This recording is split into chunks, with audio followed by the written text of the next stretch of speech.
जंगल का रास्ता जैसे जैसे आगे बढ़ रहा था, अद्वितीय के लिए मुश्किलें और रहस्यमयी होता जा रहा था। घने पेड़ों के झुरमुट से छन कर आती हल्की रोशनी और पक्षियों की अनजानी आवाजें माहौल को भयावह बना रही थीं। बाज उसकी कंधे पर बैठा था, लेकिन उनकी थकावट हर कदम में झलक रही थी। अचानक अद्वितीय की नजर झाड़ियों में पड़ी। वहां एक लोमड़ी दर्द से कराह रही थी। उसका एक पैर बुरी तरह लहूलुहान था। उसकी करुण भरी आंखें किसी मदद की गुहार कर रही थीं। अद्वितीय के भीतर दया और करुणा का भाव जाग उठा। उसने बाज को अपने कंधे से नीचे उतारा और धीरे धीरे सावधानी से लोमड़ी के पास गया।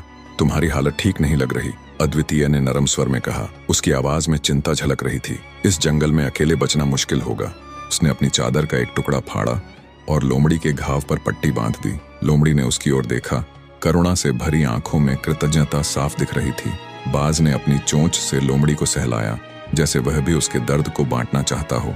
अद्वितीय ने हल्के से मुस्कुराते हुए कहा, अब से तुम हमारी साथी हो। थोड़ी देर चलने के बाद वे एक गहरी घाटी में पहुंचे। घाटी के बीचों बीच एक झील थी। झील का पानी इतना साफ और चमकदार था कि अद्वितीय की प्यास और थकावट ने उसे झील के पास खींच लिया। यहाँ से अपनी प्यास बुझा लेनी चाहिए, उसने सोचा और झील के पास बैठ गया। लेकिन जैसे ही उसने पानी पीने के लिए झुकना चाहा, साधु की दूसरी सीख याद आई। पराई चीज को अपनाने से पहले उसकी सच्चाई पर रख लो। अद्वितीय ने थोड़ा पानी अपने हाथ में लिया और पहले लोमड़ी को पिलाने का निर्णय किया। जैसे ही लोमड़ी ने पानी पिया, उसकी आंखें चौड़ी हो गईं।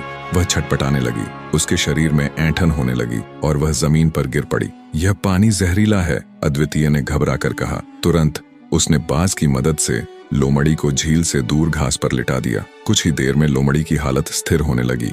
अद्वितीय ने राहत की सांस ली। यह जंगल जितना सुंदर दिखता है, उसने गहरी सांस लेते हुए कहा, उतना ही खतरनाक भी है। हर कदम संभल कर रखना होगा। अगली सुबह वे एक पुराने विशाल पेड़ के पास पहुंचे।